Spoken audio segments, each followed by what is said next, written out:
No.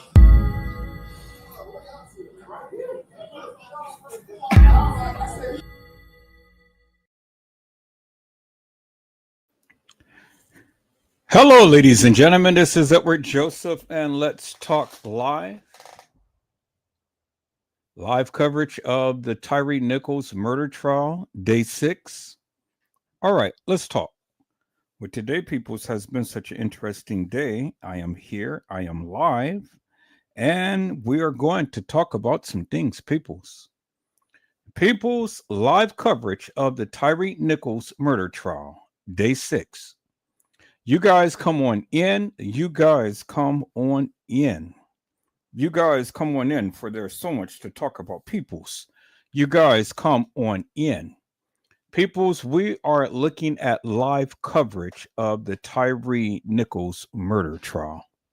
We're looking at live coverage right now. I'm sorry, I have been late, peoples. I have been very busy. It has already been day 6 now, but we are starting off. And every day we're going to try to cover this case, peoples, as I talked about this case many times over beforehand. And so now we're back on it again, peoples. So let's sit back, let's relax, let's watch the live coverage of the Tyree Nichols case, peoples. You guys come on in.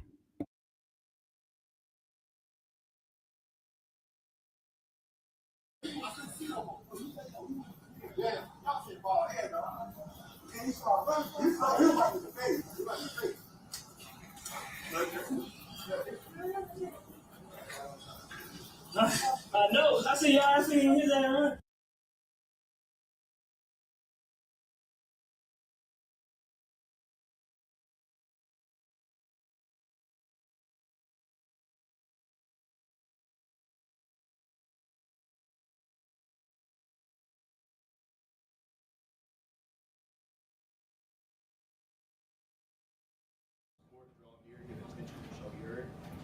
James Jones presiding. Be seated, please. No talking. Are there any matters that we need to address before we bring the jury? Nothing from the state. Nothing from Mr. Haley. All right, please go ahead and bring it. Jury's not in the court.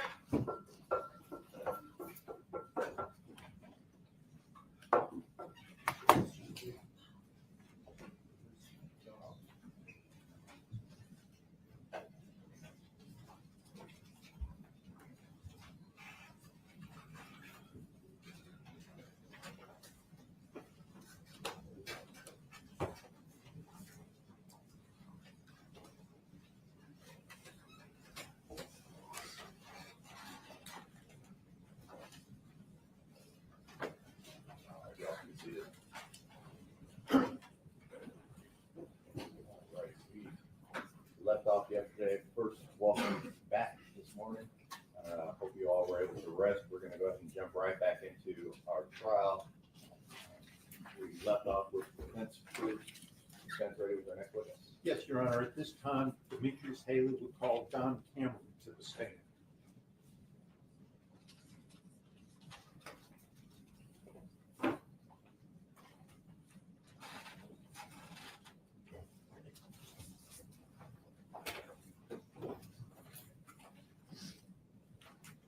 Stand right here in the circle. Raise your right hand and be sworn by the judge. Sir, do you solemnly swear or affirm that the testimony you give today will be the truth and nothing but the truth, so help you God? Yes, I did. All right, please have a seat, sir.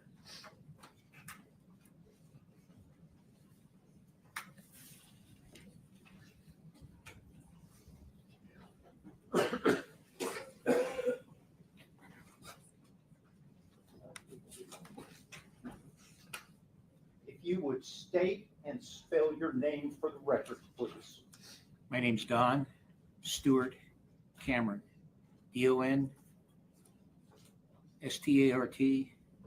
DonStartCameron. And Mr. Cameron, would you tell the jury briefly your history in law enforcement? I started with the Berkeley, California Police Department in 1966. I stayed with Berkeley until 1972. In 1972, I transferred to the Bay Area Rapid Transit District San Francisco Bay Area Rappahannock District Police Department. I worked there from 72 until 81.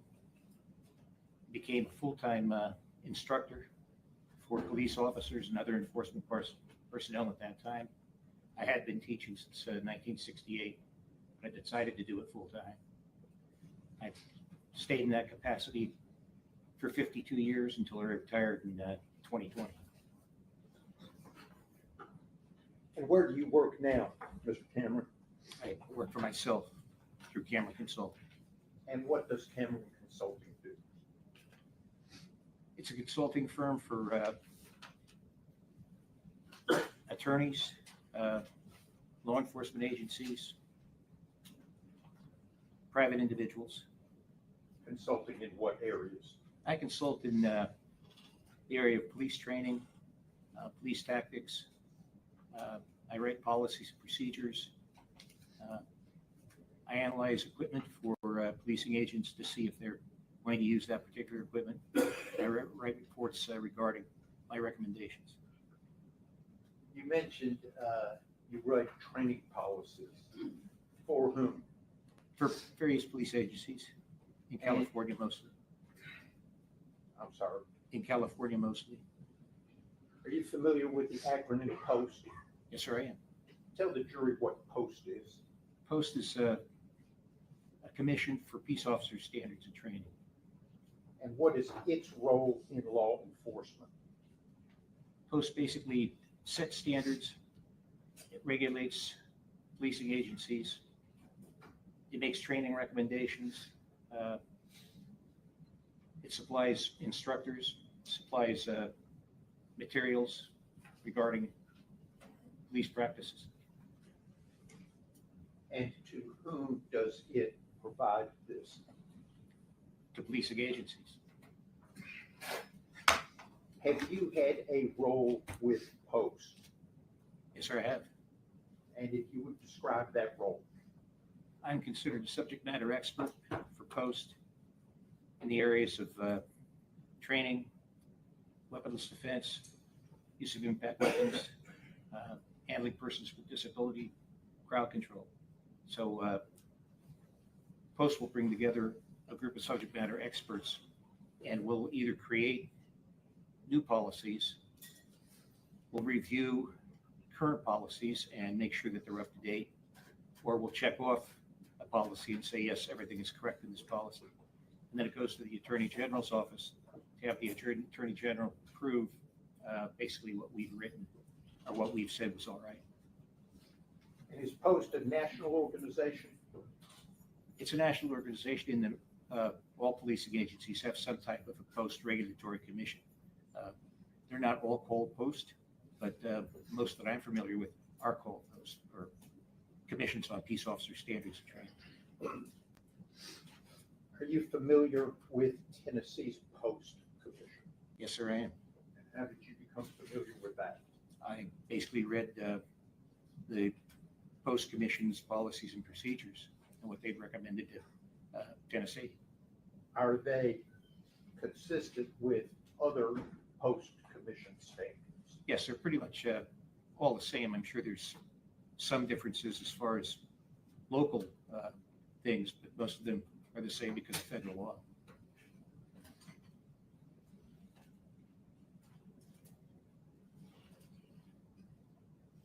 You mentioned you've been involved in training.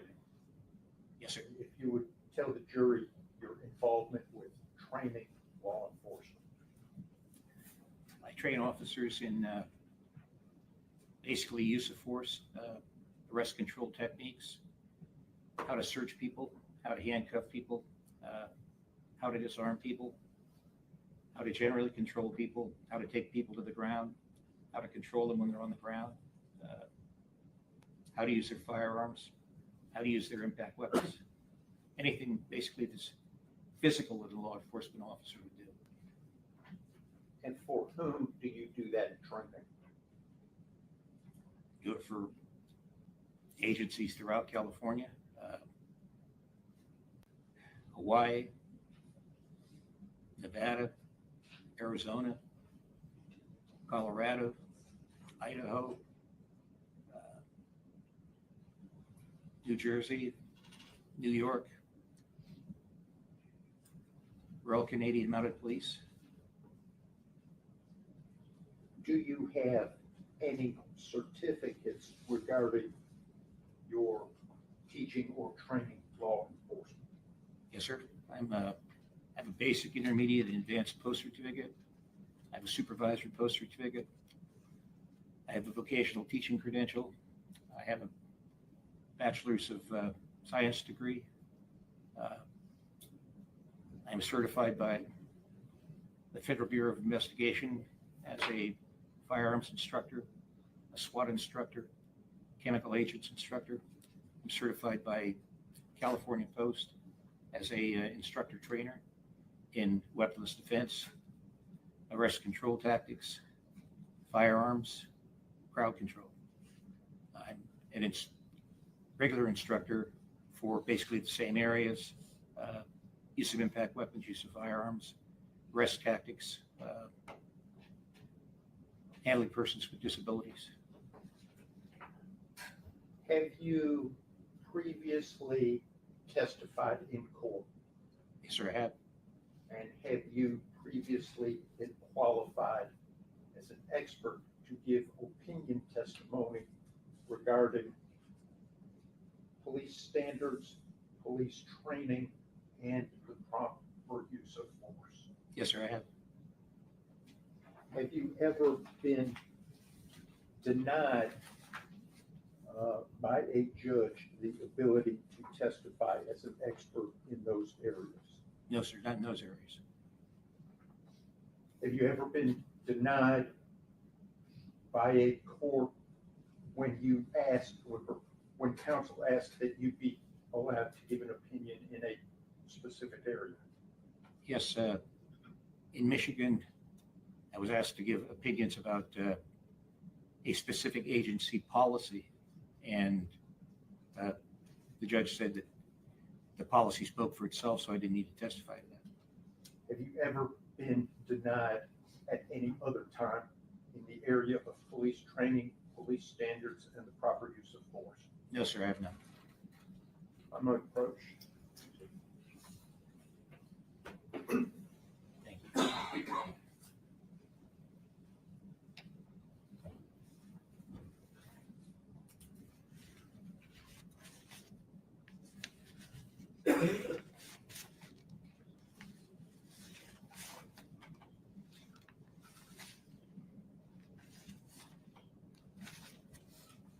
You recognize that document, Mr. Yes, Henry?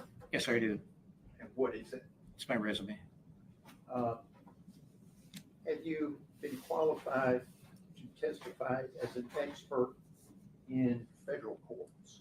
Yes, sir, I have. Have you been qualified to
Okay, peoples, I am back.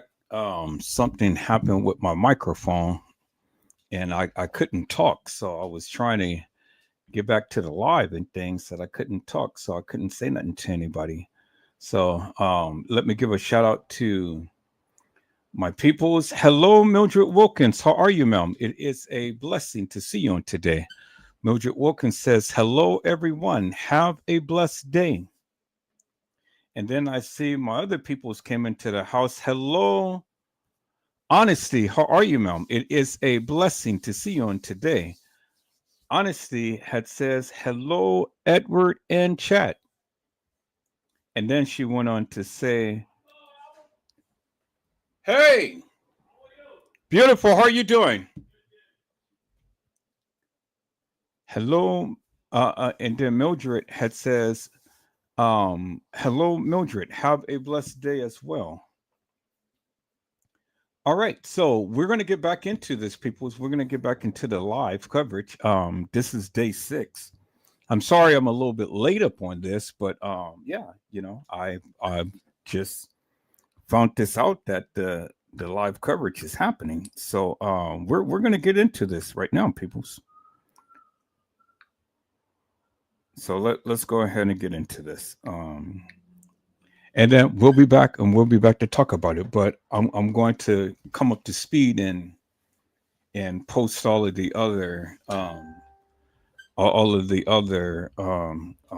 lives that was going on in this Tyree Nichols case. But I'm going to edit it down, and I'm going to just edit it down to the only points to when the people are talking. So the police officers are on trial. So I'm gonna go. I got my new external hard drive set up and stuff. Got some new things going. So I got some new software and stuff. So and I'm off today and I'm off tomorrow. So you're going to be seeing some new things on the channel and stuff. So, yeah, it's going to be fantastic because we're going to go this thing. So, okay, let me turn this off. Where is it? Okay, so having a little bit of technical difficulties, but we're going to get there. All right, so let's get back to this, people. Let's get back up to speed to this. Let me go ahead and share my screen. We're going to watch the Tyree Nichols case. These officers are on trial. This is day 6. I'm a little bit late, but it's okay. They know that they are going to jail for good, forever. So we're going to rewind this back. I don't know where we were, but we're just going to start it from the beginning. So we're going to start it from the beginning. Hold on, y'all.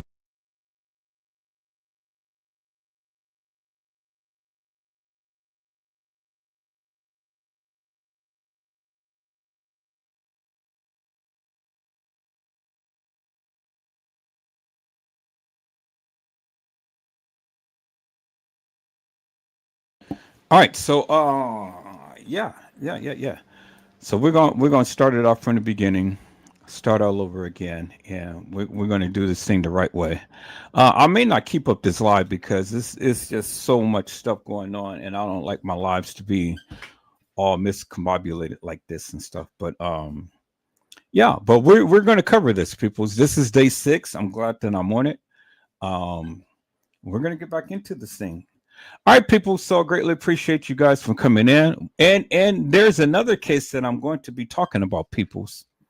There's another case I'm going to be talking about, and this is going to be heart wrenching. And we're going to do our thing up on this case. Let me see if I can go ahead and post up the picture. Let me go ahead and share this to my email right quick. And then I'm going to post this up real quick. And we're going to get into this case. It was a 6-year-old girl who disappeared last year. Mom is now convicted of selling her for her eyes and skin. Could you believe that, peoples?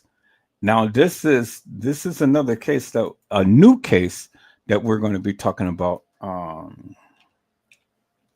And yeah, we're going to definitely get into this because, man, alive. I mean, these people are gone stone mad now. They're killing their kids. They're cutting their throats, cutting their heads off, and all of this crazy crap and stuff. And it's like, you know, what is going on? What is going on, peoples? And so we're definitely going to get in. This is one case that we're definitely going to get into big time. And yeah, I just got this case just today, and so I haven't really had a chance to look all into it. But let me see. 6-year-old.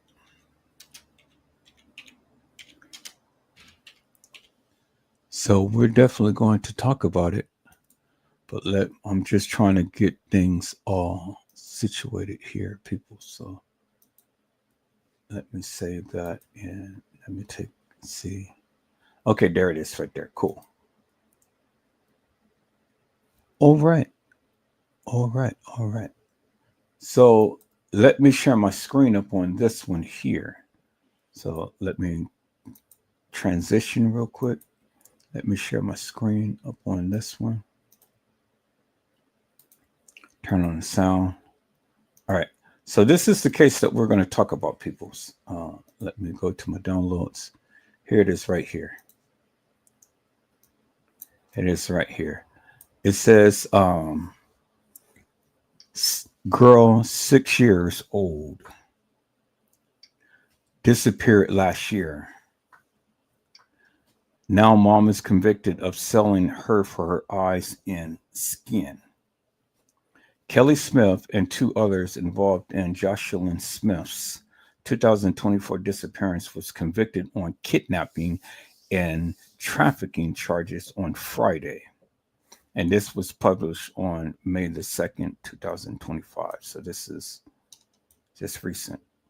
And this is the little young lady right here, Jocelyn Smith. This is the case we're going to talk about, peoples. This young lady was sold for her eyes and skin. She was killed. The mother had did that, peoples. Could you imagine that? A mother killing her child, selling her child for her eyes and skin. Wow. I mean, when I read a little bit of this, oh my God, my heart was so heavy. I couldn't contain myself, peoples. Man, this is just crazy. But we're going to talk about this, peoples. This is a new case that we're going to talk about. So, all right, people. So let's get back into the other case that is at hand, Tyree Nichols, the murder trial. Let's get back into that, peoples. So let me go ahead and share my screen. So that's the new case that we're going to talk about right there, peoples. But let's get back into the Tyree Nichols case.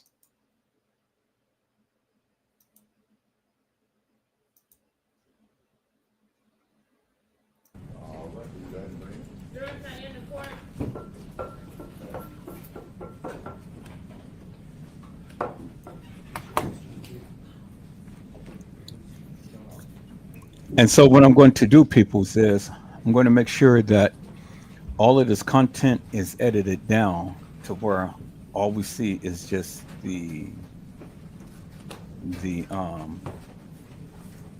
live coverage of the trial.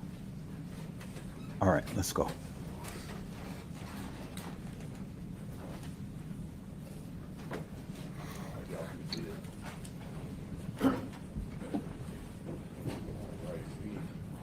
Left off yesterday, first walking back this morning. Hope you all were able to rest. We're going to go ahead and jump right back into our trial. We left off with defense proof. Defense ready with our next witness. Yes, Your Honor, at this time, Demetrius Haley would call Don Cameron to the stand.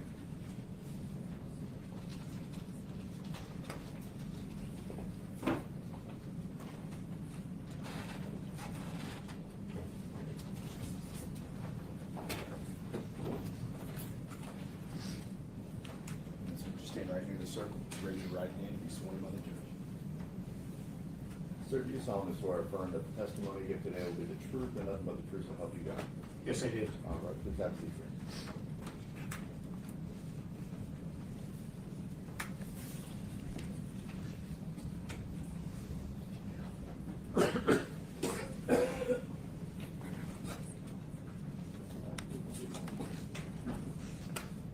If you would state and spell your name for the record, please.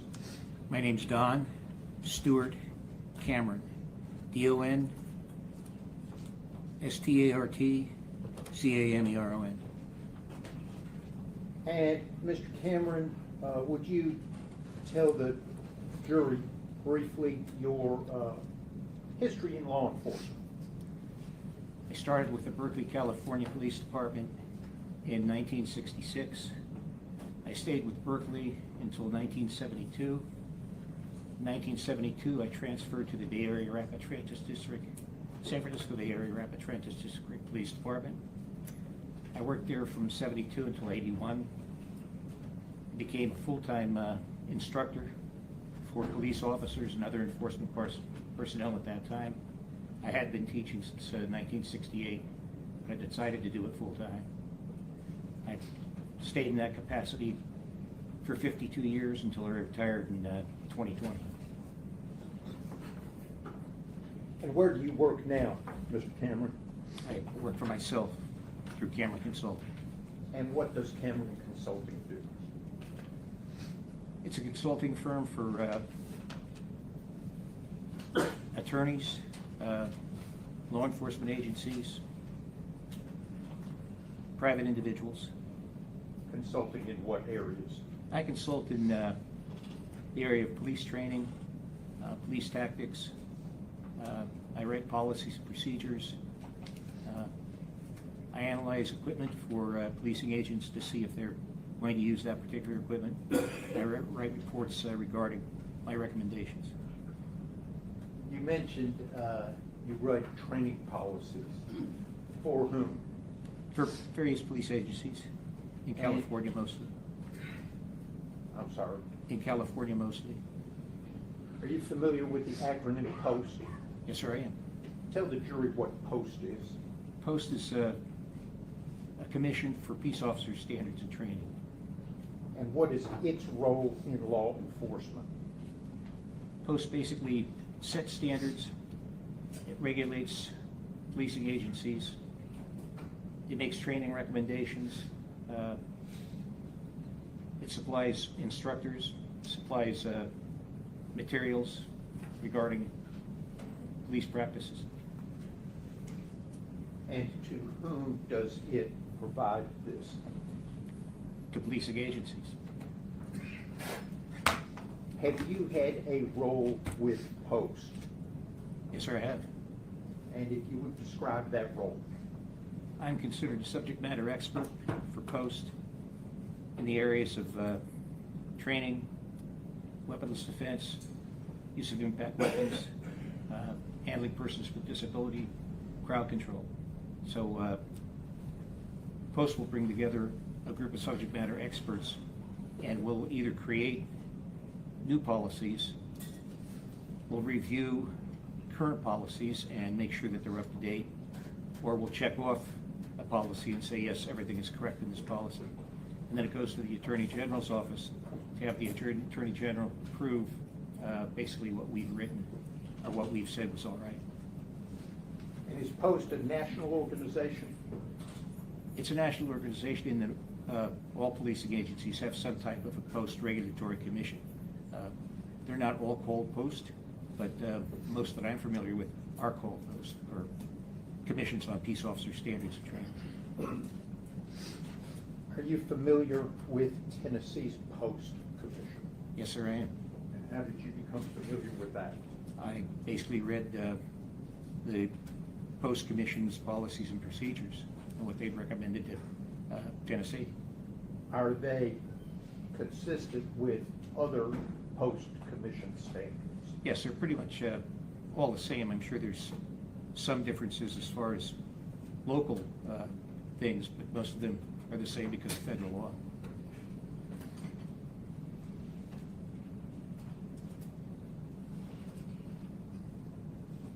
mentioned you've been involved in training. Yes, sir. If you would tell the jury your involvement with training law enforcement. I train officers in basically use of force, arrest control techniques, how to search people, how to handcuff people, how to disarm people, how to generally control people, how to take people to the ground, how to control them when they're on the ground, how to use their firearms, how to use their impact weapons. Anything basically that's physical that a law enforcement officer would do. And for whom do you do that training? Do it for agencies throughout California, Hawaii, Nevada, Arizona, Colorado, Idaho, New Jersey, New York, Royal Canadian Mounted Police. Do you have any certificates regarding your teaching or training law enforcement? Yes, sir. I have a basic, intermediate, and advanced post certificate. I have a supervisory post certificate. I have a vocational teaching credential. I have a bachelor's of science degree. I am certified by the Federal Bureau of Investigation as a firearms instructor, a SWAT instructor, chemical agents instructor. I'm certified by California Post as a instructor trainer in weaponless defense, arrest control tactics, firearms, crowd control. I'm an regular instructor for basically the same areas, use of impact weapons, use of firearms, arrest tactics, handling persons with disabilities. Have you previously testified in court? Yes, sir, I have. And have you previously been qualified as an expert to give opinion testimony regarding police standards, police training, and the proper use of force? Yes, sir, I have. Have you ever been denied by a judge the ability to testify as an expert in those areas? No, sir, not in those areas. Have you ever been denied by a court when you asked, when counsel asked that you be allowed to give an opinion in a specific area? Yes, in Michigan, I was asked to give opinions about a specific agency policy, and the judge said that the policy spoke for itself, so I didn't need to testify to that. Have you ever been denied at any other time in the area of police training, police standards, and the proper use of force? No, sir, I have not. I'm going to approach.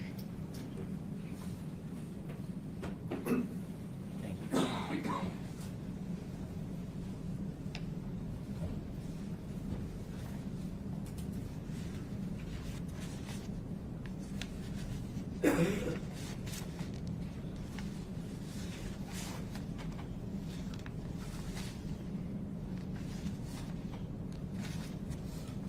You recognize that document? Mr. Yes, Henry? yes, I do. And what is it? It's my resume. Have you been qualified to testify as an expert in federal courts? Yes, sir, I have. Have you been qualified to testify as an expert in these areas in state courts? Yes, sir, I have. You would list the states that you have been qualified to testify as an expert in. Yes, I have. What states? Oh, California, Arizona, Nevada,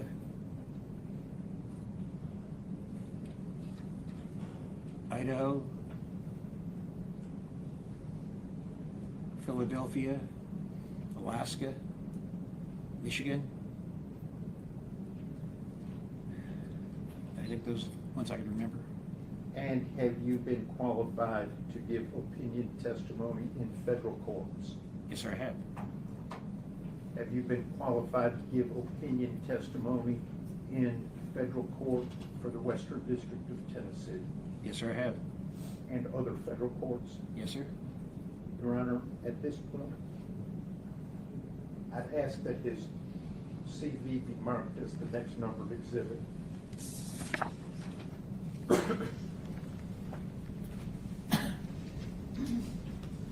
Any objection? We have no objection. We also have any objection with regard to Mr. Stingle's tenure in him as an expert.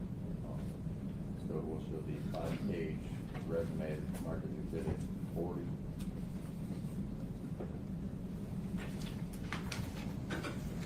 And at this point, Your Honor, I would tender Mr. Cameron as an expert qualified to give opinion testimony in the areas of police training, police standards, and the proper use of force.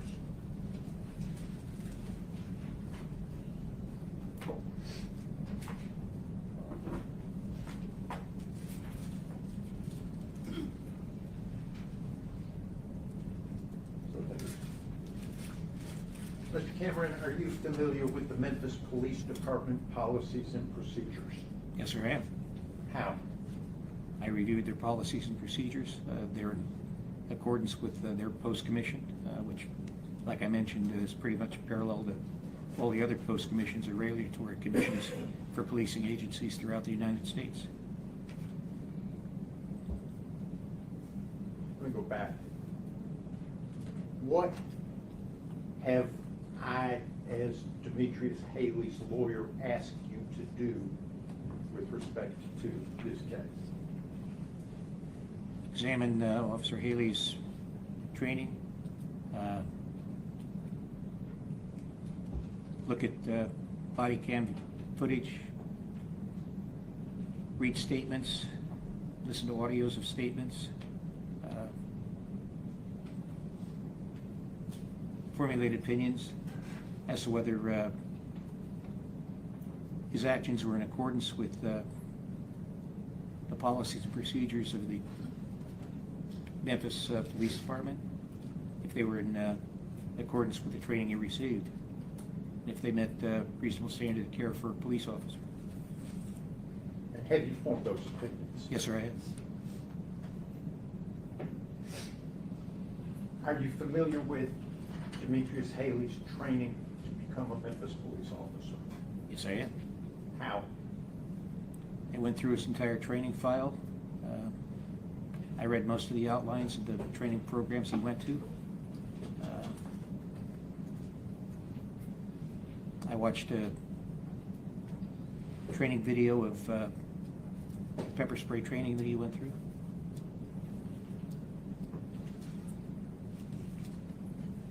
Your Honor, at this point, I am going to play a clip from a video that has been shared with the state.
Was that part of what you reviewed? Yes, sir, it is. And was that part of Mr. Haley's training at the Memphis Police Department Academy? Yes, sir, it was. What is the purpose of that training exercise? It's to expose the officers to pepper spray and the effects of pepper sprays, and how it can affect them, debilitate them, and prevent them from performing normal police tasks. In this particular case, he was able to cover one eye, and shut the other eye, so the pepper spray didn't go directly into his eyes. It more or less dropped down.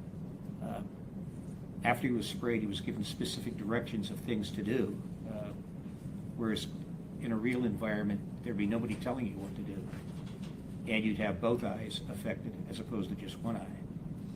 And basically, that's the training that police officers go through. The type of training that they do, it's usually just the one eye. It's never the two eyes that I know of. Standard post-approved training. Yes, sir. In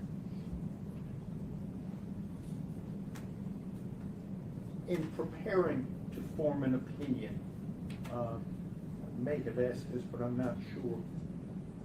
Tell the jury everything that you reviewed in order to form your opinion. Ooh.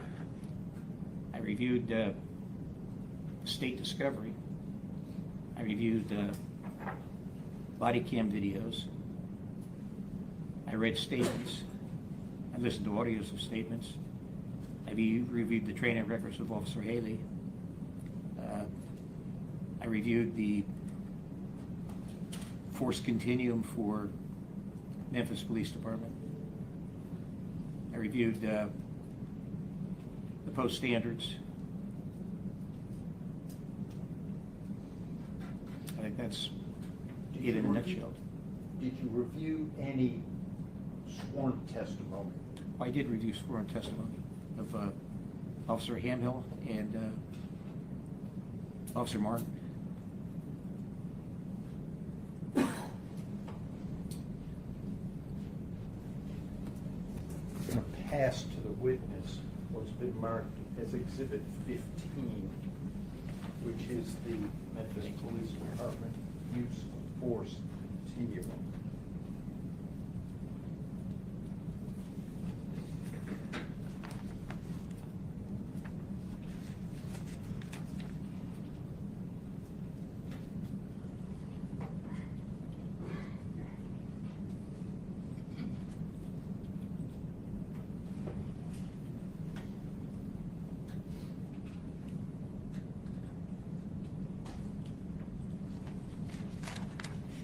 Is that part of what you reviewed to form your opinion? Yes, sir, it is. What, you set that aside, that's in case you need to refer to it as I ask questions. What type of traffic stop was this, Mr. Cameron? It was a high-risk stop. Why was it high risk? Mr. Nichols failed to yield to the officer's lights. He was traveling at a high rate of speed. He changed lanes without signaling.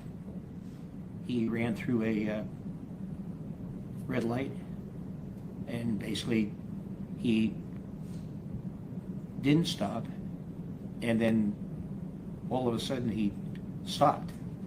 And that's unusual when you're in a pursuit of someone, and that's a red flag.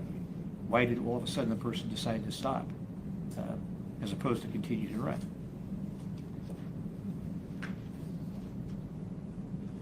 When making a high-risk traffic stop, what is an officer's proper law enforcement objective? To contact the violator, to control the violator, get the individual handcuffed, searched, and taken into custody. Going to play a portion of Officer Hill's body-worn camera and then ask you some questions.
We're at Rains and Ross.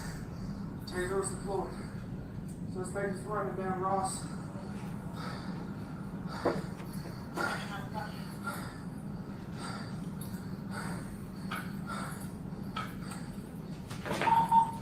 Young male, black, slim build, blue jeans, and a hoodie.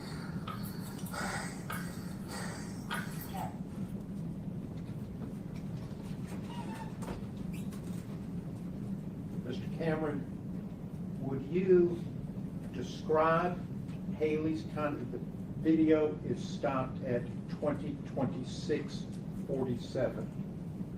That was Hempel's body worn camera plate from the beginning. Would you describe, first of all, did you see Demetrius Haley in that clip? Yes, sir, I did.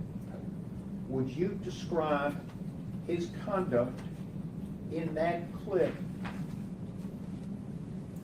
and his use of force in relationship to the Memphis Police Department's use of force continuum? Certainly. When he first contacted Mr. Nichols, he was using verbal persuasion, or what's referred to sometimes as verbal judo. He used harsh language, which isn't prohibited. And usually if you're dealing with a situation where someone is a harsh individual, in other words, they've already fled from the officers, you kind of emphasize things by sometimes using profanity. He went hands-on, which would be classified basically as soft hand techniques, pulled him out of the vehicle, placed him in the A-frame of the vehicle, which is trained to do by the Memphis Police Department to control the individual and prevent them from, or attempt to prevent them from running. He attempted to use control techniques to handcuff and subsequently search Mr. Nichols, but Mr. Nichols turned on him. At that point, they took him to the ground. They were still using controlling techniques to get him handcuffed. Mr. Nichols was not going for being handcuffed. Sometime in the process, Officer Haley used his pepper spray, and it appeared to have no effect on Mr. Nichols, but it got into Officer Haley's eyes, and I believe some of the other officers' eyes. Mr. Nichols refused to get on his stomach, though he said, I'm on my stomach, I'm on my stomach, all right, I'm doing it. He wasn't doing it. He then took off and ran. You said you went hands-on and used soft hands to get him out of the car. Yes, sir. Why was that? Was that, in your opinion, proper at Yes. that time? Yes, there was. Why? Well, number one, he failed to yield originally. The car hadn't been searched. Mr. Nichols hadn't been searched. You want to isolate him from his own vehicle, get him out of the vehicle, and get him controlled as quickly as you can.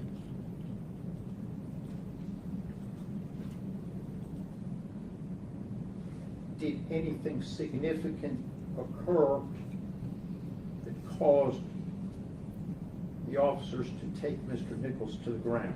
Yes, sir, it did. What was that?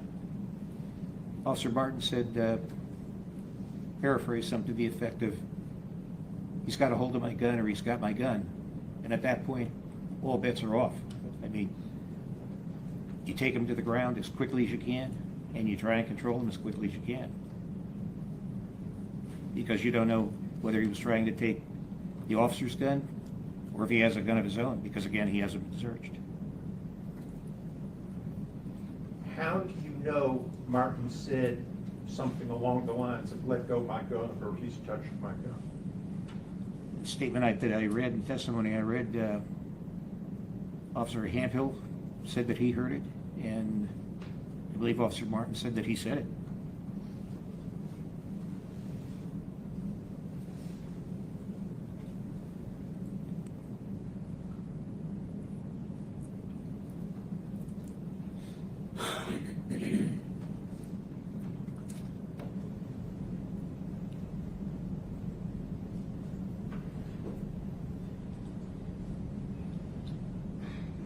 Haley used verbal judo at that stop? Yes, sir. What is verbal judo? That's a method of attempting to solicit someone's cooperation verbally. So if you're not doing what I ask you to do, and for example, if I say, will you step over to the curb, and the person refuses to do that, I'll say, well, sir, is there anything I can say or do to have you step over to the curb? So I'm trying to basically negotiate with you. But if that works, that's fine. But if it doesn't work, then you have to escalate. And again, sometimes when you escalate to have someone do something, under certain circumstances, you'll use harsh language. Profanity, Profanity. vulgarity. Yes, sir.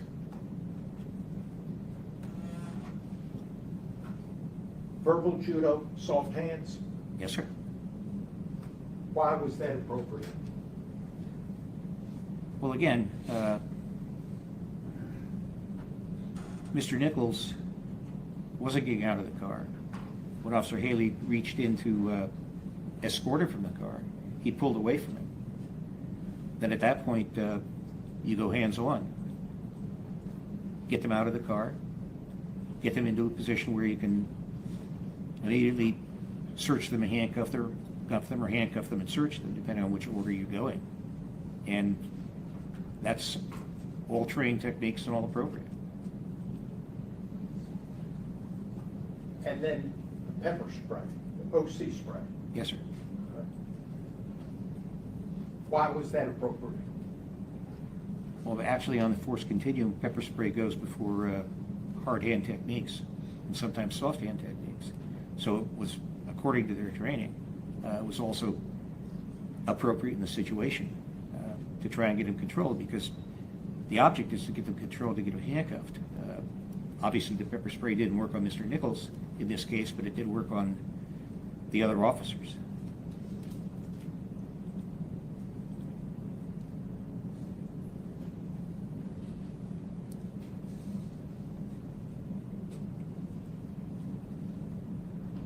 While Mr. Nichols was on the ground,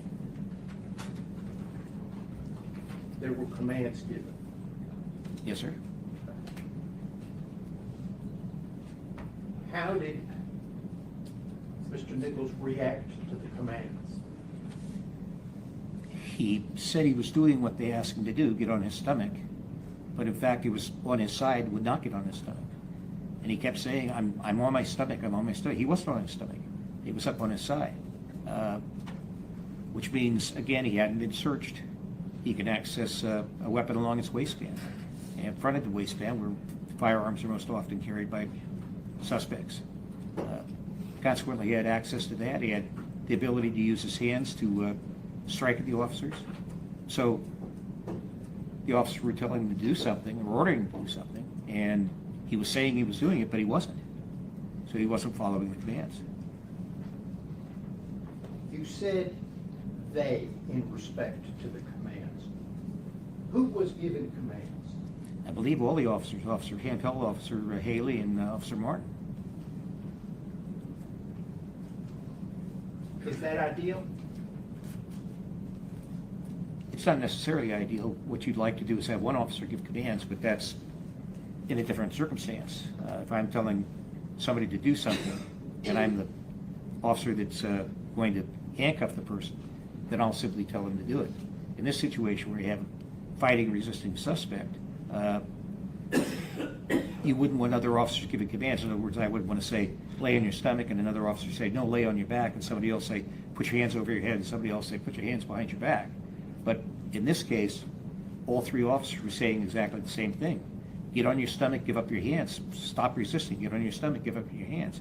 So if different officers were giving different commands, it could confuse the suspect, and that could be why he wasn't doing it. But in this case, all the officers were giving almost exactly the same command.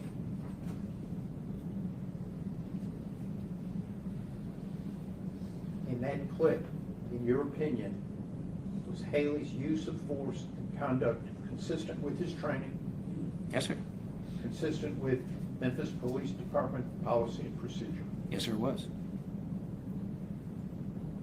Going to continue playing Hempill's body cam, picking up at 20:26:47 for roughly 8 minutes.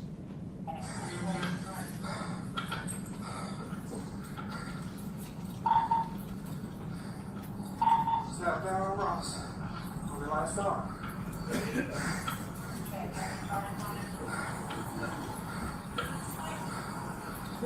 What's that? Yes. All right, hang on.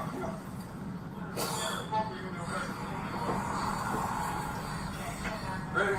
All right, just straight. One of the props in the back, sir. All right, your car's right in front of you. Get my car, get my wall. All right, hang on. Where's your water?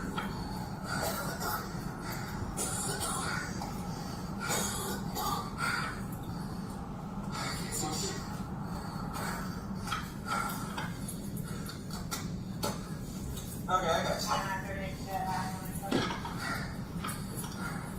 Get water. Here. Right.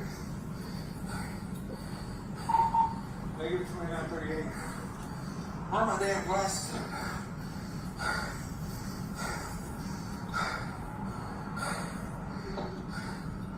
Huh?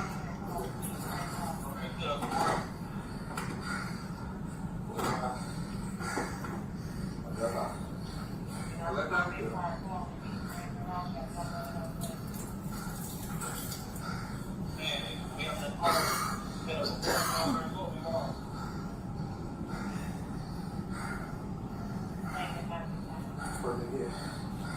Let that again? Yeah.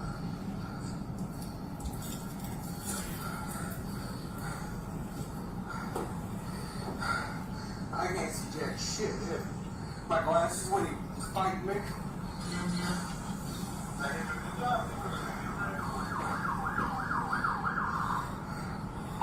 Negative, we just saw him running down Ross.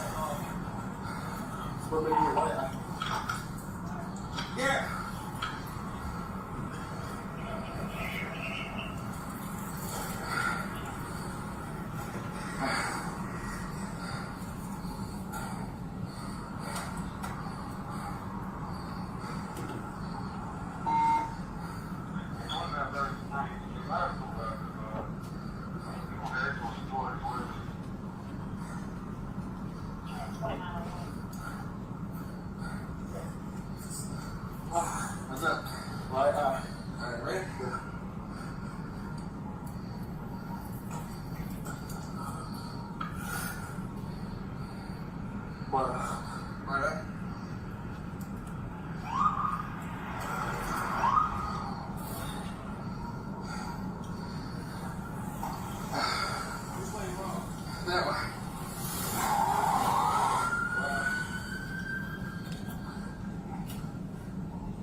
my glasses and get this damn taser downloaded.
Like a camouflage jacket, like orange, green, and red, on your bob head, swim there.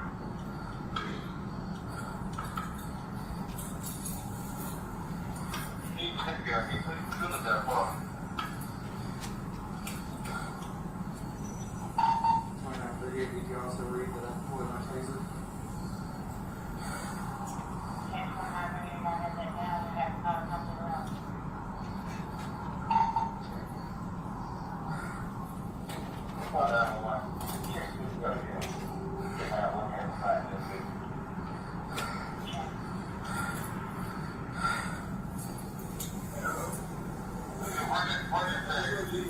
That way.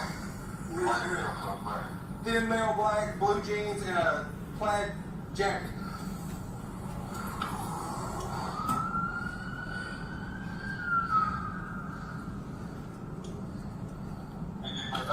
I gave you the tag number on there. He the information on there. You good right now? Can you at least open your eyes?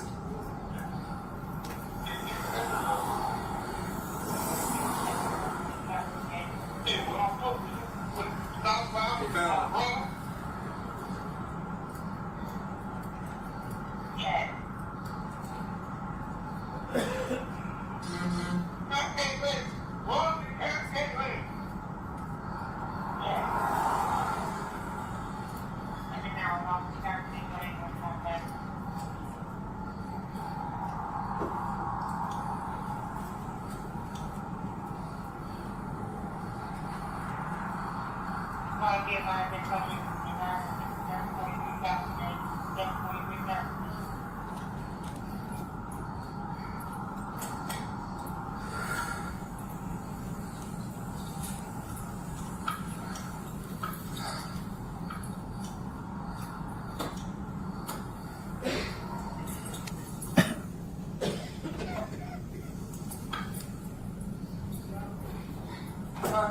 Martin and all them over there chasing them. Shit, you sprayed me too, but luckily it didn't get my eyes, just on my eyebrow. Oh, let's stop his ass.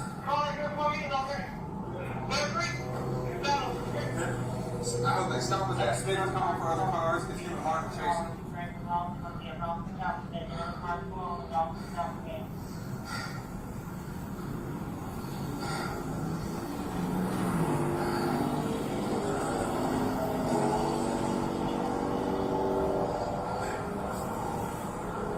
Sure?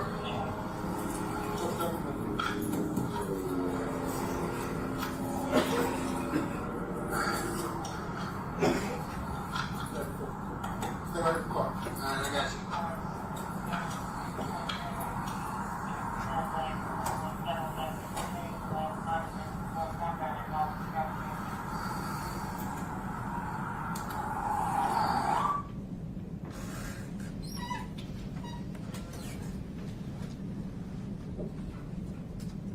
In this clip, which ends at 20:34:44, what significant, to your opinion, about Haley's actions has occurred? He's still debilitated by the pepper spray. And obviously he's trying to flush his eyes out with the water. He's trying to hold his eye open so that the air can get in there. And it's basically debilitated him. He took his vest off because it's easier, it doesn't inhibit you much from moving, so it's easier for him to be able to tip his head back and to use his hands and hold his eye open and have the other officer flush it out. And at one point he puts his vest back on and responds because he hears a call coming over the radio at Bear Creek and Castlegate, that the officers basically something to the effect that the suspect's still resisting or still fighting, and we need more officers. And that's one of the first things you're trained as a police officer is if another officer calls for help or calls for additional units, that if at all possible, you respond as quickly as you can.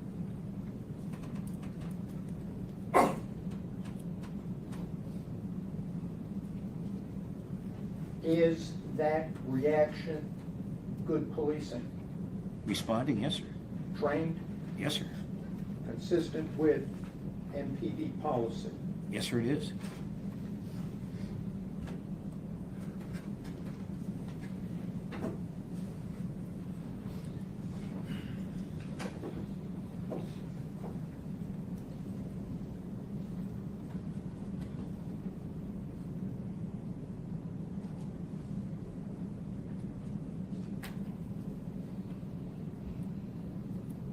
What, based on your review, what knowledge did Haley have when he arrived at Castlegate and Bear Creek?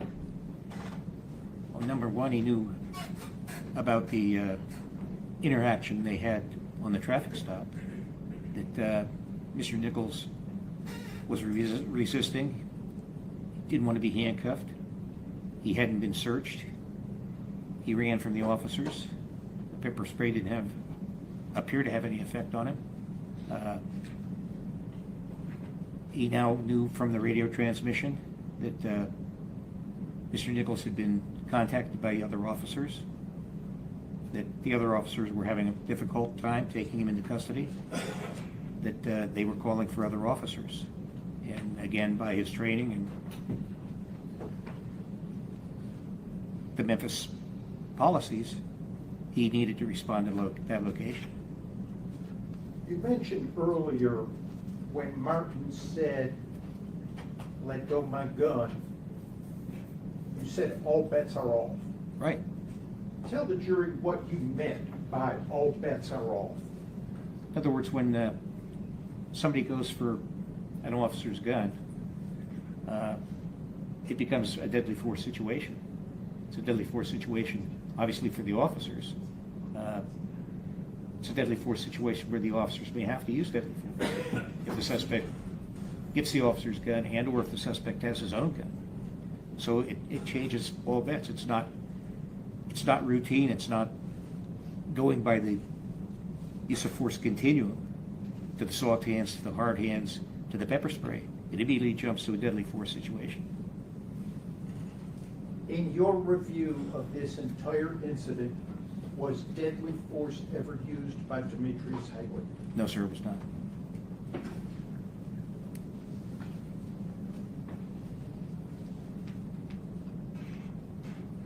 Gonna pass a document to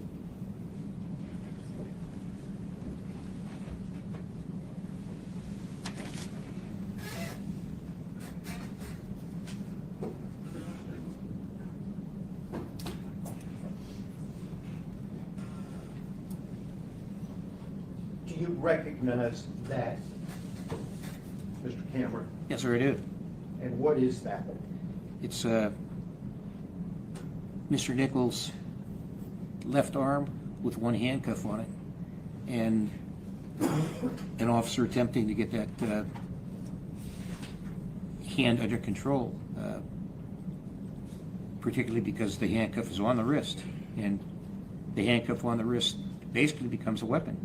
if the individual is able to break free from the officer's grip, he can swing that very effectively and severely injure an officer. Is that a picture you recognize as one of the scenes of the body-worn cameras you reviewed? Yes, sir, it is. That be marked the next number of exhibit? State. No objection.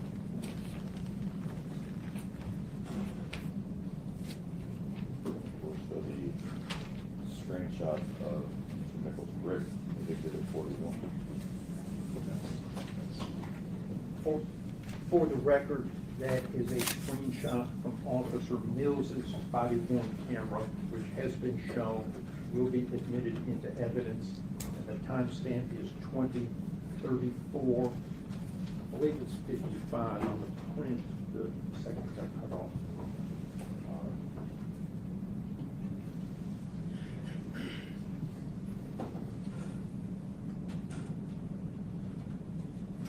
Based upon your review, Mr. Cameron, in relationship to Haley's arrival at Castlegate and Bear Creek, when was that handcuff put on the left wrist? I believe it was put on the left wrist about a minute before Officer Haley arrived, if I'm not mistaken. Whether it was a minute or not, before, during, or after Haley's arrival? Before his arrival.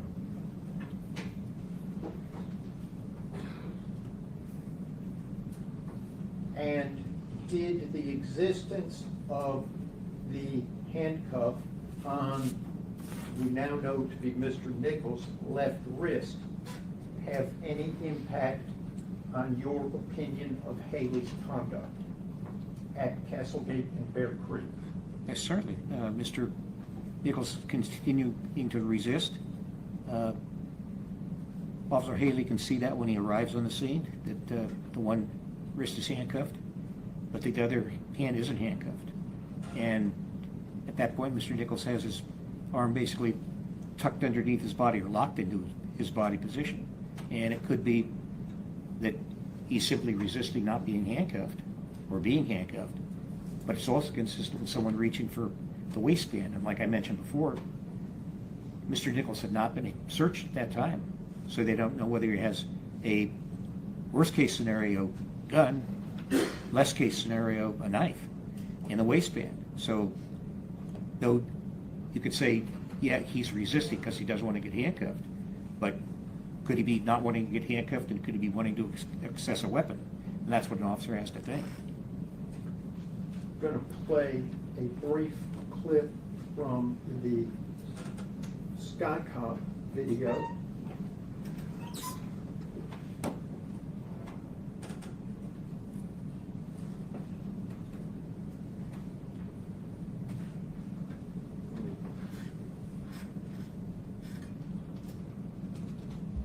Start over. This is a clip from the Skycop video at Castlegate and Bear Creek. I think it's officially titled 6727 Castlegate. This clip begins at 20:36:02.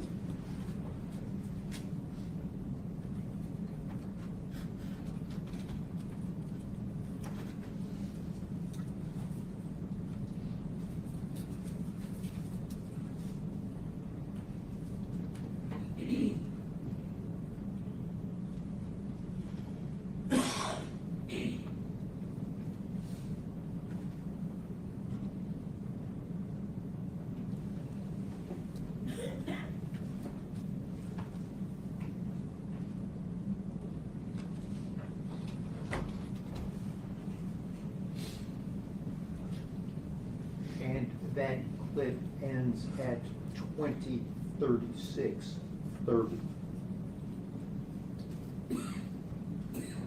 Mr. Cameron, was that clip a portion of the Skycop video that you reviewed in connection with your work in this case? Yes, sir, it is. And in that clip, did you see Mr. Haley arrive? Yes, sir, I did. Would you describe his conduct in that clip to the jury? Well, he arrives at the scene. You can see that Mr. Nichols is not controlled. There's a handcuff on one wrist. Like I mentioned before, the arm is tucked under the body. Officer Haley comes up, makes a quick assessment of what's occurring. He takes the time to look to see where he's going to apply the kick. And he applies the kick to the upper arm muscle area, which they're trained to do because basically it causes the arm to relax or come up behind the back, or where the officers want the arm to be, which is in a handcuffing position. So he takes the time basically to aim and to kick the area that he wants to kick. And that's in association with the training received at Memphis Police Department, to use a hard hand technique and use it to an area that will have the individual relax that area or react to the kick and be able to be handcuffed. Trained technique, Yes, sir. hard hands technique according to the Memphis Police Department policy and procedure, Yes, sir. authorized. Yes, sir. On that clip, how many kicks did we see? From Officer Haley, just one. How many kicks in total? Two. Okay. And which one was Haley's? Haley's was the first.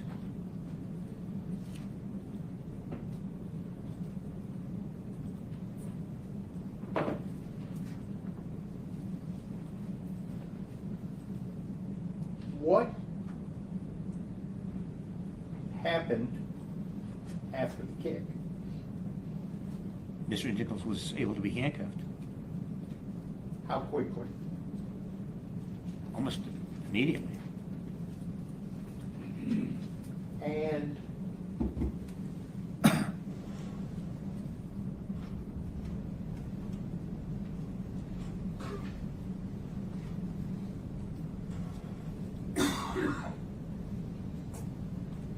I'm going to play this clip one more time and stop it at Mr. Haley's kick so that we can get the timestamp into the record. Tell me if I've stopped it at the correct time.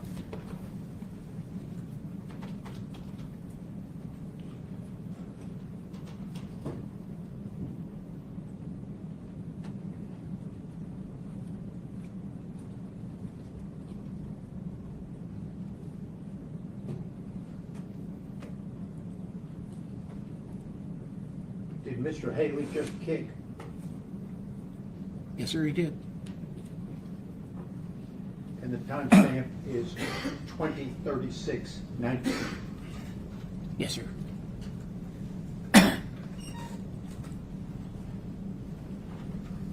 Going to play one more brief clip.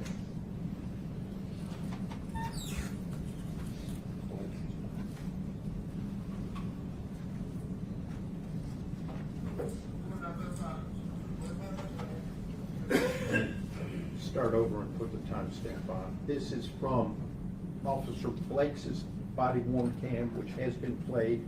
This is a clip which begins at 20:36:37.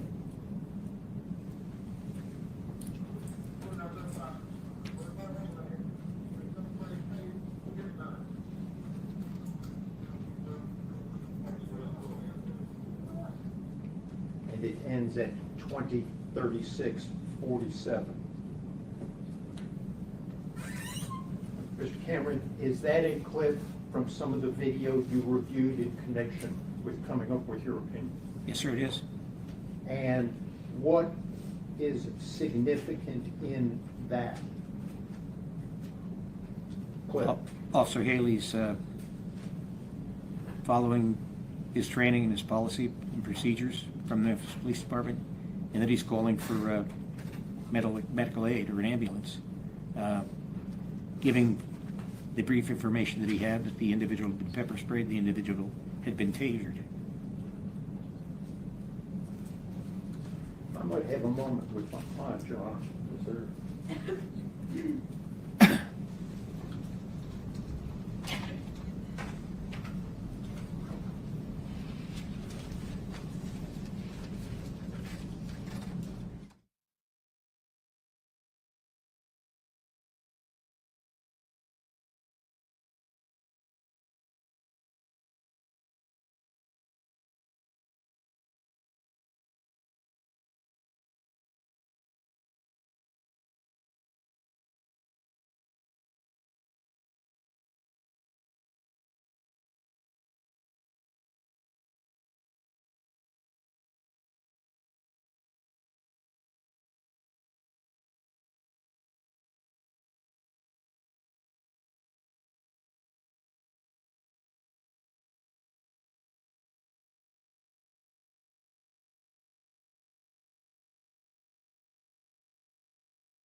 right, Mr. Cameron.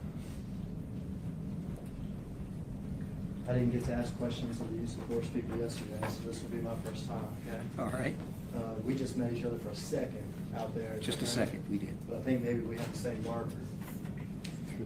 Yes, we I do. think we get our hair cut at the same place. Yes. I am gonna ask questions about the case, but let me start more generally, okay? Certainly. With your role here, okay? All right.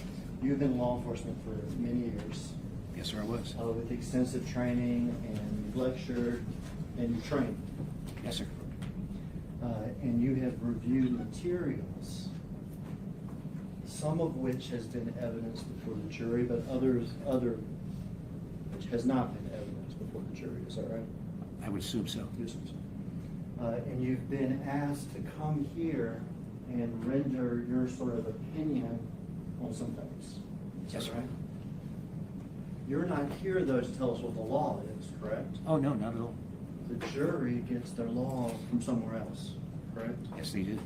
And you're not here to tell the jury what the facts are either, are you? No. The jury has to make their own determination on the facts, right? Yes, sir. And you're not here to tell the jury that they must accept your opinion. right? Oh, no, not at all. They are free to accept it or to reject it or somewhere in between or whatever it is. Yes, sir, they are.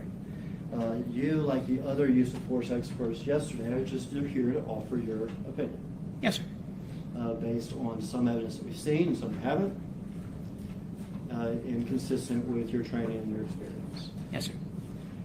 And for preparing for this, you reviewed a lot of materials, videos, and things like that with regard to this case. Yeah, a lot of Is that material. correct? Would you agree with me that there's limitations to your opinions? I missed that? Yeah, well, let me rephrase. Would you agree that there are limitations to your opinions? Well, I have the opinion. I guess there's limitations. For instance, you weren't there. Oh, I wasn't there, correct, no, sir. right? So you didn't witness these things personally? correct? No, no, I did not. And in fact, just a couple examples of what I'm talking about. You have to base your opinion on stuff that you have read. Is that right? Yes, sir. Stuff that you don't know if it's true or not.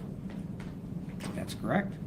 So let's take just for instance, and let me just say, these right here, not trick questions. These defendants are not even charged with anything having to do with the traffic stop. All right. Okay? So this is more about the basis of your opinions right now. All right. Okay?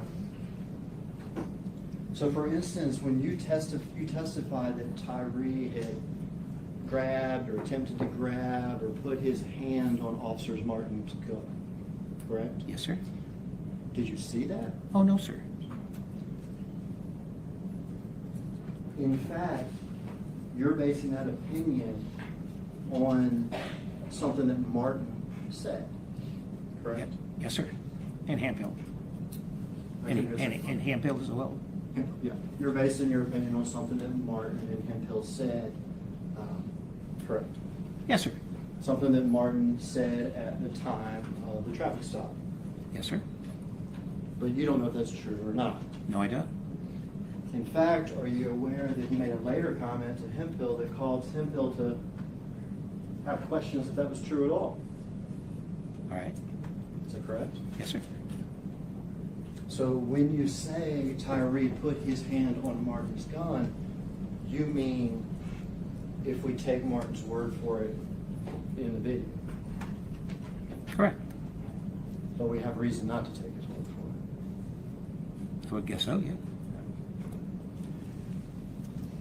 And when you say, and I don't know if you actually testified to this, I've read your report too. For instance, and this may be different between Tennessee and California, so the substance of the law I'm not interested in, but that Tyree was driving recklessly. Yes, sir. Do you mean that Officer Martin reported that Tyree was speeding? Yes, sir. Do you mean that Officer Martin and Officer Hemphill reported that he had changed lanes once or twice without signaling? Yes, sir. Do you also mean that he was driving in opposite lanes of traffic and all that stuff that Officer Martin made up later? Well, it's part of the equation of what the officer said. So are you basing, you're basing that also on Martin's statement that he was driving in opposite lanes of traffic? Yes, sir. Objection, Judge, there's no testimony about Martin making stuff up later. Asked if things outside the record. Remember, there's body cam footage in which Officer Martin is speaking with these defendants after the fact, making these statements. Maybe objective in a clearer fashion. The first question you asked indicated that you made a statement and then later recanted that statement or said it was untrue. Nowhere on the body worn camera does Martin say, hey, I said earlier such and such, but that was untrue. So it assumes facts, not an evidence. There hasn't been any proof presented that the statements were false, or that he was acknowledging that they were false, so I'll sustain the objection. Were you aware that Officer Hemphill did not see Tyree Nichols go into oncoming traffic or anything like that? Am I aware of that? Yeah. No, sir. So you were not aware of his testimony with regard to that? I'm sorry. You were not aware of his testimony with regard to that? No, sir. That would be another example of limitations on your testimony, correct? Yes, sir. Okay.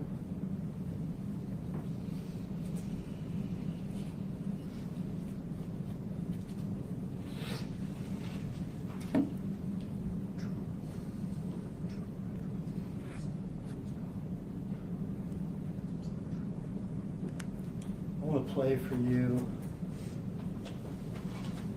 what we're here for, the poll camera footage of Castlegate. We could play for the record synced with Dean's body cam.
You'll pay attention here.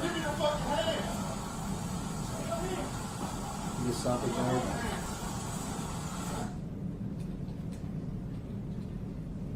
Did you see that kick? I did. Would you characterize that as excessive?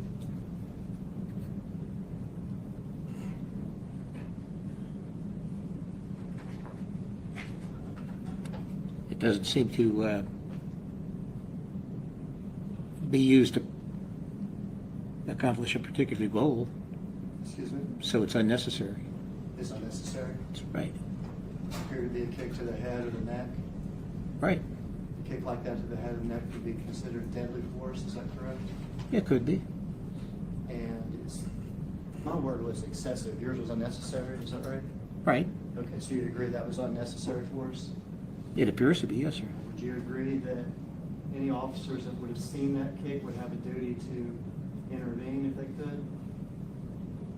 If they saw the kick, they could stop it, yes, sir. If they saw the kick, they'd have a duty to intervene, correct? Yes, sir. Continue playing. Get your hand! Get your hand! Turn around! Lay flat! Lay flat like that! Lay flat. Did you see that kick? I did.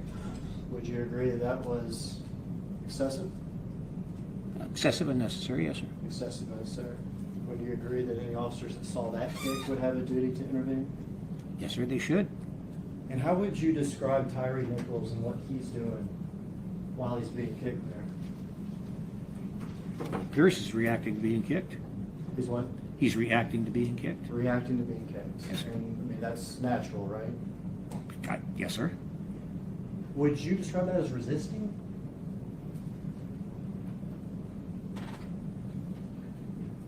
Well, you're seeing the kick and you're seeing, hearing his reaction to it, but you don't know really, I mean, I can't see really what he's doing with his hands, whether he's trying to get his hands away from the officers or he's struggling not to be handcuffed.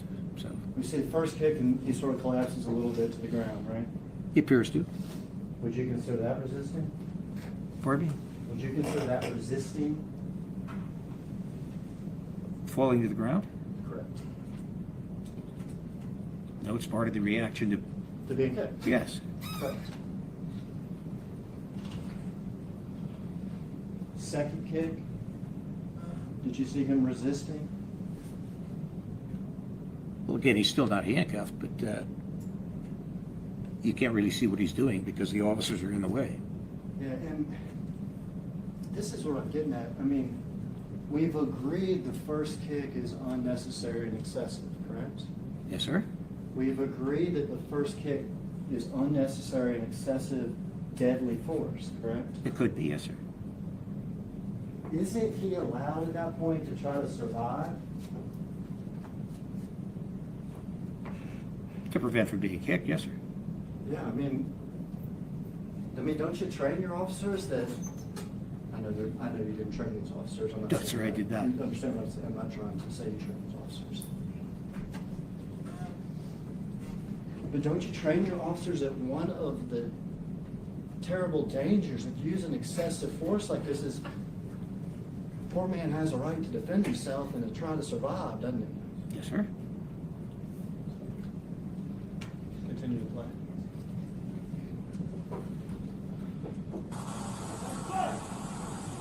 Lay flat! Lay flat!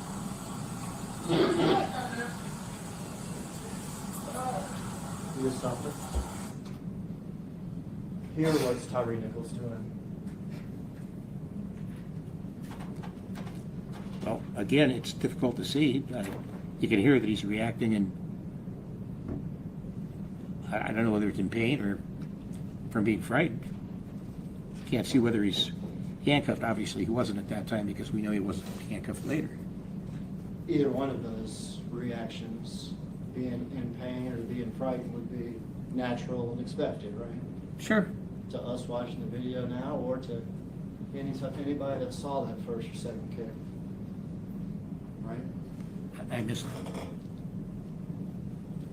The fact that Tyree was reacting either in pain or in fear. Right, I Okay. agree. Is very natural, Yes, sir. and it would be expected by anybody watching this video. I would think so, yeah. You would think so. Sure. Or anybody that was there and saw those two kicks, Right? correct? Yes, sir.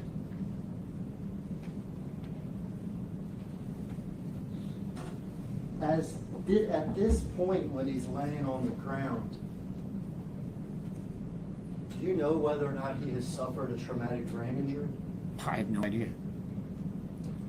But you do know about use of force when it concerns people with disabilities, right? Yes, sir. And you do know that people with traumatic brain injuries may have problems responding to commands, don't you? I'm not an expert on that field, but I would assume so. Continue to play.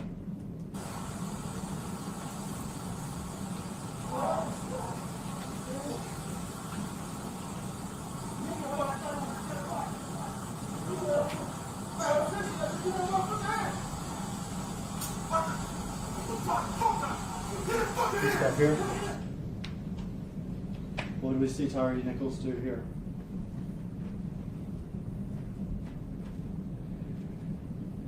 He appears to roll to a seated position. He appears to now be in some sort of seated position, is that right? Yes, sir. Could you tell how he got there? I don't know whether the officers put him there or he put himself there. It's difficult to say, right? Right. It's difficult to say whether or not he has come to the seated position himself or if he's been pulled to the seated position, correct? Correct.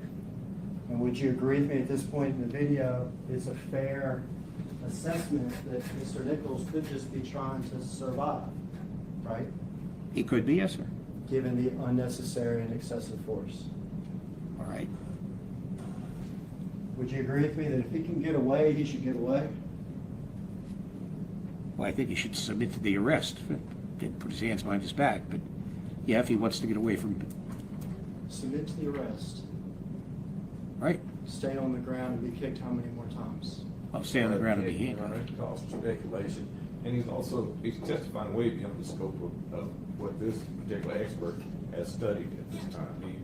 He's showing him premised testimony based off things that the expert has already said. I can't really see, I can't tell, etc. And he's trying to create a narrative for this expert that's well beyond a cross-examination, The witness, but calls for speculation. the witness has been tendered as an expert. Allow the state to ask some questions based off of his opinion and expertise. You don't know how many more times he may be kicked in the head, do you? No, I don't. He's in a damned if you do or damned if you don't situation, isn't Who's that? he? Mr. Nichols. I don't follow the question. If he complies, if he's able to, we don't know how many more times he's going to be kicked in the head. We have no idea. If he doesn't comply, more and more force is going to be used upon him. He is damned if he does, and he's damned if he doesn't. Now, Your Honor, I would object to the testifying of Mr. Hagerman and ask the same question to Strickland. I'll sustain that objection as far as the question, strike that question. If you're curious.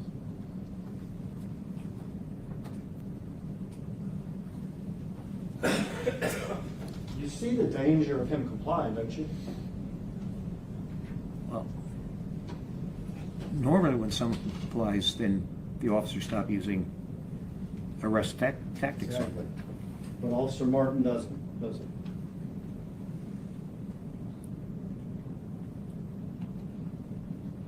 He uses baton, yes, sir. Officer Mills uses the baton. Oh, I'm sorry. Officer Martin is the one that kicks him. Oh, okay. So this isn't normal, is it?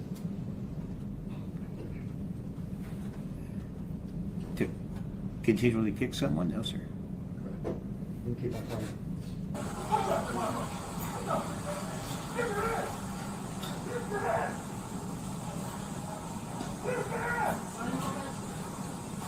Stop here. Are you aware that Officer Mills testified that those strikes were unnecessary and were out of anger? I don't remember the anger part.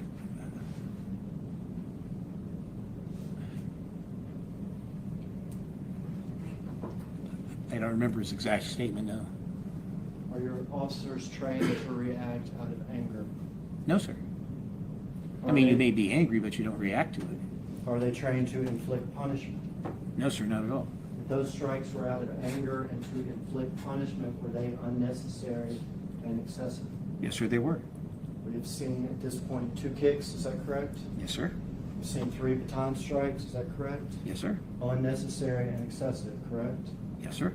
Anybody out there that saw those things would have a duty to intervene, is that correct? I would agree.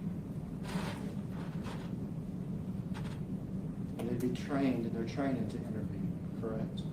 Right, if they are able to do it. Continue.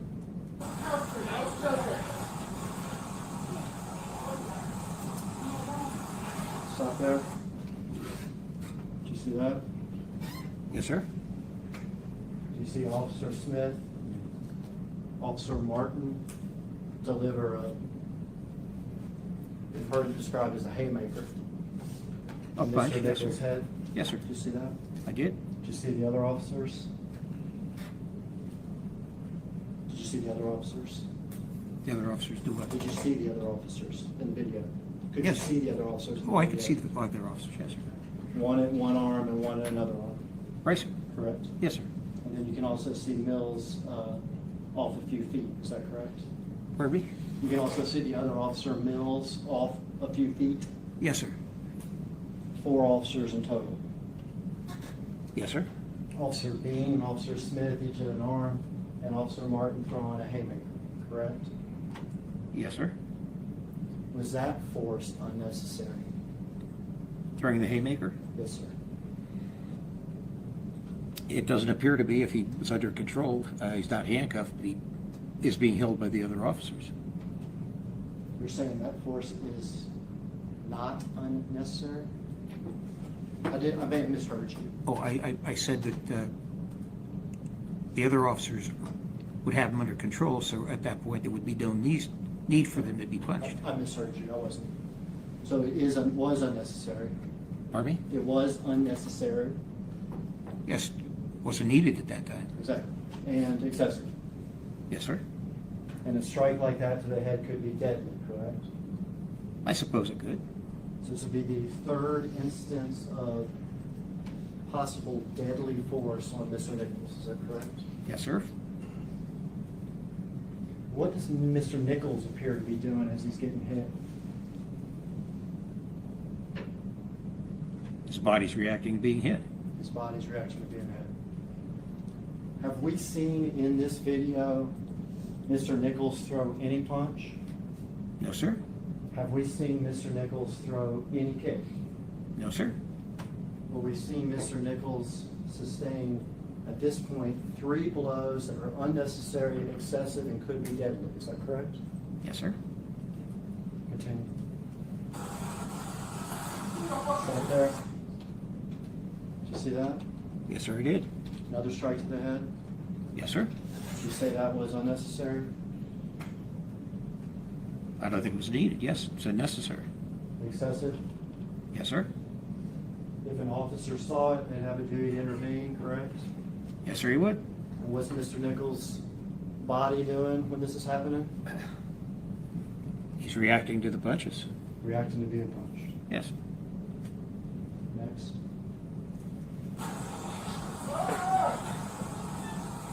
You stop there. What's Mr. Nichols doing? I missed that. Could we play it back? Just give back 10 seconds or 5 seconds, whatever.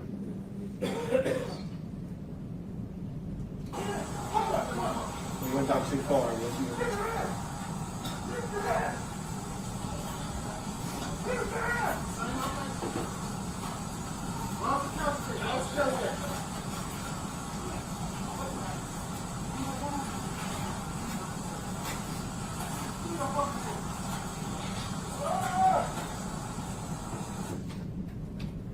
What's Mr. Nichols doing at this point? Looks like he's pulling away or trying to walk away. We've seen his body flailing around reacting, correct? Yes, sir. And now we see a movement that may actually be intentional, correct? It appears to be, yes, sir. That's what- It may not be. It may not be, but Right. it may be. He may be trying to walk away, or this could be an unintentional movement. Yes, sir. Correct?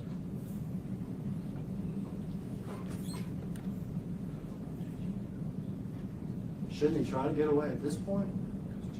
Well, it doesn't appear to be too prudent for him to try and get away from the officers, but I suppose he could try it. doesn't appear too prudent for him to stay either, does it? No? Like,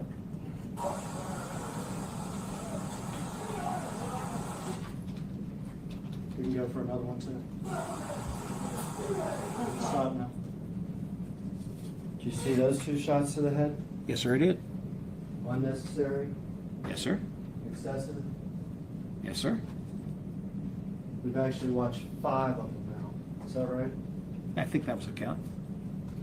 And any officer out there that saw it would have a duty to intervene if they could, is that right? I would think so, yes, sir. Any officer out there that saw it could say stop, couldn't they? Certainly could. They could say, whoa, whoa, we got this, right? Yes, they could. Have you heard anybody say stop? No, sir. Have you heard anybody say, whoa, whoa, we got this? No, sir. And at this point, it's 4 officers and 1 Tyree Nichols, is that right? Yes, sir. And we have seen now 2 kicks, unnecessary and excessive, 3 baton strikes, unnecessary and excessive, and 5 haymakers to the head, unnecessary and excessive. Is that correct? Yes, sir, I'd agree. Continue to play.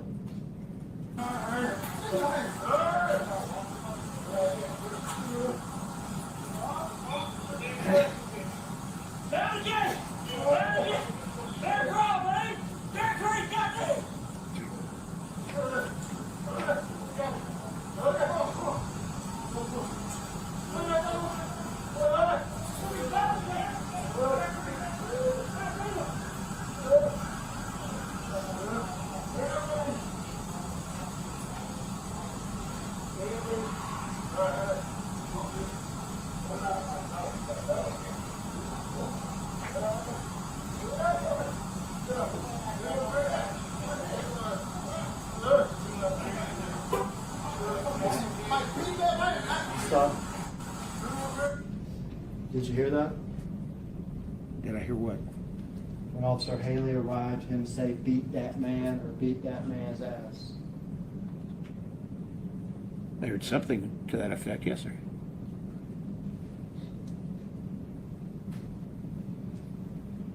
He says that when he jumps out of his car, doesn't he? I believe he was just coming out of the car, yes, sir. Just coming out of the car. I'll tell you, different people here beat that man. Some people say beat that man's ass. Do you have, which in particular, do you know which one it is? I'm sorry, no? I'm just gonna say beat that man then. All right. Gets out of the car and yells, agreed? Yes, sir. Beat that man, All right. right? Police officers talk harsh, correct? They do. You've been around more than me, I've been around plenty. I know they talk harsh. Yes, sir, they do. And I don't have a problem with people talking harsh like that. Okay? All right. But beat that man something different, isn't it? Well, it may be a way of saying do what you have to get the guy in custody. Or it may be a way of saying beat that man, right? Well, it's what he said, but again, I could say beat that man to get him into custody. But he didn't. He's getting out of his car.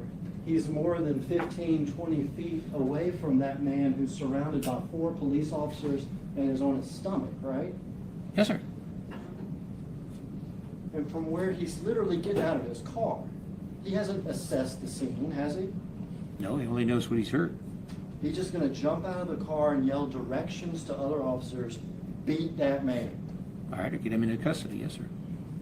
Or beat that man so that y'all can get him in custody. Right. So that's correct? Yes, sir. All right. And that's what we need to believe that his kick is not unnecessary, correct? Whose kick are you talking about? Haley's? Haley used the kick to get the arm behind the back. Well, that's your opinion. Yes, sir.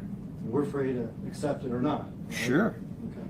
But to believe he used that kick to get his arm behind his back, we have to believe that beat that man means beat that man until he's in custody, To get him in custody, yes, sir. correct? Yes, sir. And that's what you believe. Yes, sir, I did. You do not believe that Mr. Haley is reacting out of anger, No, I believe he was doing something he was trained to do. which is get out of the car and yell, beat that man? To kick Mr. Nichols in the upper tricep area to have his arm go behind his back for cuffing. Let's watch the kick. That's why.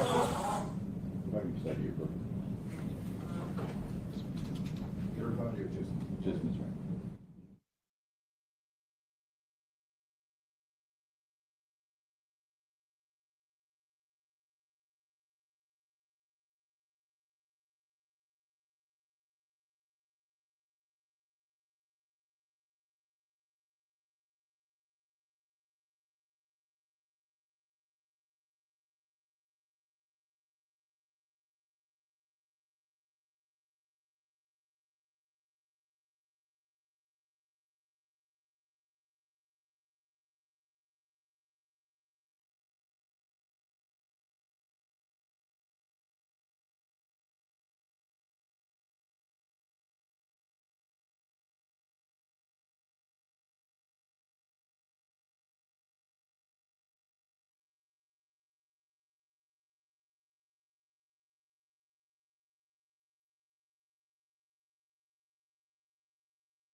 Okay, peoples, I see that the live had ended, so I'm at the grocery store. I'm not at home, so I'm going to end this live right now. And I will be back later on today, peoples, with a new story to talk about. So, peoples, I hope I had said something to encourage your hearts upon today. Tune in again next time to Edward Joseph Let's Talk Live, Edward Joseph Kitchen, Edward Joseph Gospel Hour, Edward Joseph's Blessings Giveaway. 2024 will come to you with something wonderful. I love you with the love of Christ, and there's absolutely nothing you can do about it. Peoples, mask up and be safe. And again, peoples, I will be back later on today with another live, a new live, and talking about a new case. You guys be blessed and get your rest. And if the Lord says the same, I will see you soon. God bless you all. Thank you for watching.